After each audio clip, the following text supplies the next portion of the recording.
IPLs are jack of all trades, master of none. And lasers are master of one. Or two, maybe. Or two, maybe. Yeah. So they're more effective because they're more specific. Yeah. Hi, everybody out there in internet land. Welcome to Skin Deep with Dr. Amy Miller.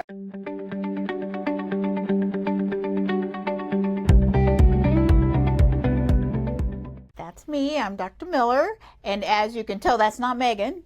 This is Andrea, our laser tech extraordinaire and medical assistant at St. Louis Skin Solutions. And we decided to talk about today that was very bad English. We decided that we wanted to talk today about laser hair removal. Laser hair removal is fabulous in my opinion. Reduction. Reduction. Nothing is permanent. This is true. Good point. Good point. Laser hair reduction. I love it. I love not shaving. I haven't shaved my legs for 15 years. It doesn't look too bad, does it? No, I'd say it looks pretty good. Yeah, nice. Feel how smooth it is. It looks good, Dr. Miller. No, don't report me for harassment. I think we've known each other long enough that we don't have to worry about that. My boss made me touch her legs. Ew. Well, no, let's talk laser hair removal. So, it's a popular treatment here at St. Louis Skin Solutions. Would you say? Yeah. It's probably, I also do a lot of our medical weight loss, but I'd say as the years have gone by, I've transitioned more to doing more laser hair than medical weight loss. I'd say it's probably about 60% of what I do in the office. Okay. All right. So laser, for those of you who don't know, is an acronym, and it stands for light amplification through the stimulated emission of radiation. The first time I heard that, I thought it was something naughty, but it's not. It's kind of boring. It's all physics. Yes. But basically, we're using light energy to target hair follicles and, for lack of a better term, cook them. Right. Right? Mm-hmm. Yeah. So, tell me how it works. So the light energy in the laser is attracted to the melanin in the hair follicle. So laser hair reduction with the laser that we use is only effective on hair that has melanin in it. So it won't work on white hair, red hair, blonde hair, silver hair. The hair has to be dark enough for the laser to be able to distinguish what it is. Right. And how does the laser know not to get the pigment in the skin? It's attracted specifically to the chromophore hair, the pigment in the hair follicle. It is able to distinguish between the pigment in skin and in hair, which is effective. Yeah. In that way. And sometimes, to the different types of laser you use, penetrate to different depths in the skin. Right. So, if there's a lot of pigment in the skin, if somebody's very tan or a type 5 or 6 skin type, a dark skin, what would you do in that case? There's a lot of different wavelengths that you can use to treat hair with lasers. The 755 is used for non-melanated patients, so people of like European descent, white people. And then you'd use the 1064, which is an Nd:YAG, and that is safe for treatment of hair in melanated skin types. So people with black skin, brown skin, all that good stuff. So the 1064, since it's a longer wavelength, will penetrate a little deeper in the skin before it starts looking for its target for the melanin. Yes. Okay. And then there's even a third laser that we use here. Yes, we have a diode laser that's 840 and an 810 wavelength, which we use over at our secondary location in Darden Prairie, the Diogo. Yeah. So when we talk about wavelengths, it's helpful to think about what's called the electromagnetic spectrum, and I'm getting really nerdy now, but visible light, so light that comes from the sun, is, UV light, 200 to 400 nanometers, and then the color of the rainbows, like blue, green, those are all visible light. I know we have a green light laser, which is great for vascular issues, but that's 532. Okay, so as we get to the 810s and the 1064, they're not visible by the human eye, are they? No. More in the infrared spectrum. Yeah. Okay.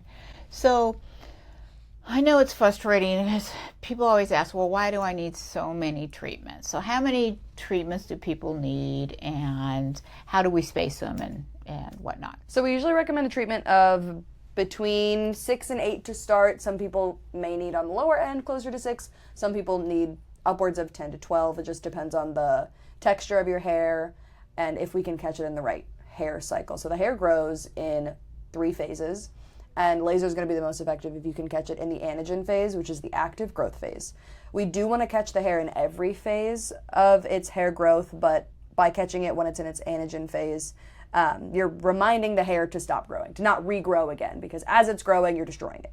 So it's being reminded over and over again not to regrow. And I remember learning about when the anagen phase, that's when the bulb is the biggest and beefiest, so that's when it's the biggest target for the laser. Right. So the laser can maybe see the hair in the resting phase, but it's not going to be as effective at really destroying the follicle. And it can be tricky. We time treatments usually between 4 and 6 weeks apart because every single hair on your body grows at a different phase. Right. No 2 hairs are growing at exactly the same rate. And so by spacing treatments apart, we have a reasonable amount of certainty that we can hit every hair in every phase at some point. At some point, right. So in order to get it all done in 1 or 2 treatments, we'd have to it'd have to be a miracle. All the hair, every hair would have to be in that anagen phase at the exact same time. Exactly. Which is crazy. Yeah. It doesn't work that way. It never happens. Human body doesn't work that way. No. Okay. What other questions do you get about laser hair removal? I get a lot of questions about if it's painful. Yeah. The laser that I use most frequently here is the Clarity 2. It is equipped with cryogen cooling, so it's actually super, super comfortable. It feels like sort of a spurt of cold. Some people say that it feels wet when it splashes because the cryogen can almost splash. But it's cool more than anything. Afterwards, it can be a little hot. It can sting a little bit. But I have almost nobody really complain after we've been in there and we've started the series complain that it is truly painful in the way that the Cutera or the Light Shear were. Yeah, the Light Shear was painful. The Light Shear was bad. I remember. That's what I did. I think I was 17, and somebody here was training on the Light Shear, and they did my underarms, and I was like, I'm never doing that again. Yeah, that was horrible. It's always. But hey, if you want it gone. Yes, and the Light Shear is super effective. It was a great laser, but it was painful. Yes. There's no two ways about it. Yes. Yeah. But it's a really comfortable laser for all skin, and it's effective for all skin types because it has the 755 nanometer wavelength and the 1064 nanometer wavelength.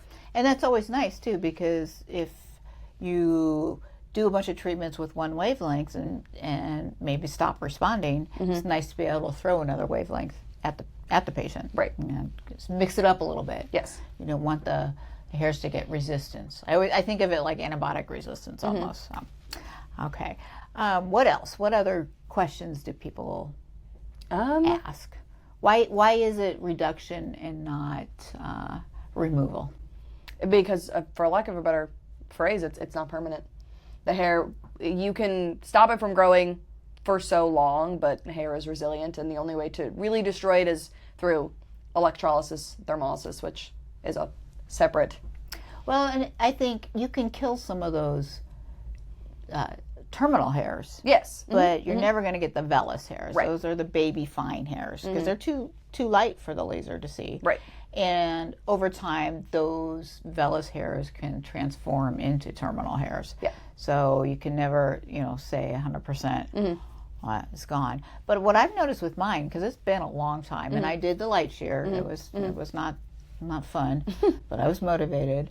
But when I take a really close look and put my magnifier on, I can see hairs, but I don't feel them because the ones that are left are so damaged. So they're just like wimpy hairs trying to grow. So, so in that case, I really liked my results, and I have had long-term results. So, well, I have plenty of patients that I'll see for a series of 6, 8, 10 treatments, and then I see them maybe once a year to sort of clean it up. Right. And hormones are always the wild card. Yes, a lot of the time when I have, and also a lot of patients that I see, particularly female patients, there's a lot of them who come to us because they've been diagnosed elsewhere with PCOS, polycystic ovarian syndrome, which one of the side effects is a lot of the time unwanted hair growth on the face. Right. And because with something like PCOS, we don't know a whole lot about it, we're it's hard to say exactly how many treatments something like that will take because their hormones are already skewed in a way that's making hair grow where it's not supposed to. So even hitting it with a laser, it does work, but it might take more treatments, more sessions, more time. Yeah, and in those cases, sometimes I like to refer to controlling it rather than curing it. We're not going to completely get rid of it, but and you may just have to come in every once in a while just for the treatments. Yeah. Okay, so what else? What are some of the side effects? So side effects from the laser, a lot of the time you can have like mild itching, stinging, tingling at the site. That usually dissipates within an hour after treatment. Clinical endpoints, perifollicular edema, which is the edema swelling surrounding the follicle. It looks a lot like hives. It can be itchy, it can be red, it can be irritated. I haven't seen it last longer than 24 hours. Okay. It's possible that it can, but that's very rare. Okay. And what are some adverse outcomes? There's one patient that we've been seeing for a very long time who has paradoxical hair growth, where the laser did the opposite of what it was supposed to do, which I think we in this office only have one documented case of paradoxical hair regrowth. Yeah, I remember reading about that possibility 5 or 10 years ago because we thought there's no way it could cause hair to grow. We're killing hair.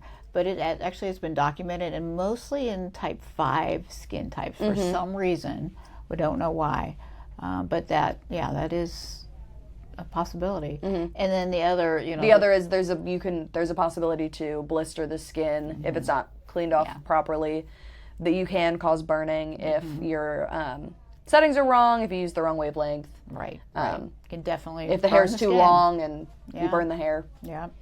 Why do we like lasers as opposed to IPLs in this office? Lasers are, you used a really good phrase the other day that I'm going to try to remember when we talked about this yesterday. IPLs are, what is the... Jack of all trades. Jack of all trades, master of none. Whereas lasers, I couldn't think of jack of all trades. I was like, effective at all trades? And lasers are master of one. Or two, maybe. Yeah. So they're more effective because they're more specific. Yeah. And they're such a narrow wavelength of energy and of light, and we can really crank the energy up on that. And with IPLs, you're really targeting one specific chromophore. Right. And with IPLs, the intense pulse light is basically, you think of it as a flashlight, and you put different filters in front of that to get your particular wavelength. So it's weaker. You can't crank it all the way up because you'll overwhelm the filter. Right. So it's nice because you can do a lot of things, but you can't do anything really, really, really well. Yeah. So for people who are not low threshold, but have easy to treat issues, whether it's nice dark coarse hair or deep dark sunspots or whatnot, the IPL can be useful. But since we have lasers here, we see all the people who failed IPL. So I don't use IPL for laser hair removal. I won't use IPL for hair removal. I've only ever used lasers since I've been in this office. So you've been indoctrinated into the into the fold. But if you have had laser hair removal in the past, I urge you to find out what was used, because 80% of the time when I asked a patient that, and they go back and they come back and tell me it was an IPL. The thing with an IPL is it's a lot less expensive. Yeah. So a lot of times, especially people starting out, that's a smaller investment that can do a lot of things. So it's very palatable for a business owner. I wanted to get the best results I could, so I foolishly went in debt. But that's a whole nother podcast that we can go into at a different time. Yes. So anywho, we do have an IPL that we use for acne, which I like because it works very nicely and hard to overwhelm the skin, hard to burn the skin with it. So, have you used that? Yeah, on one of our front desk girls. She and I, when we first got the IPL in, she and I played around with that, and then in conjunction with another device that we got at the same time. Yep. And I feel like it was helpful for her because she was like very red and inflamed, and it helped to bring the inflammation down. Yep. Okay.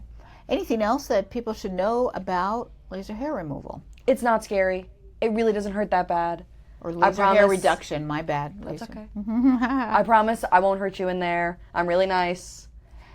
And we often do test spots too. We do as often as possible. I will do a test spot for a patient when they come in, just to make sure that you don't have any true reactions to the device, to make sure that it's comfortable. And if you hate it, you don't have to do it. Yeah, you don't. But it's really it's a very, very almost painless process. It's very comfortable. It's come a long way. It's very effective.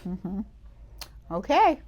Well, great. If you have any further questions about laser hair reduction or want to know more, feel free to give us a call at St. Louis Skin Solutions.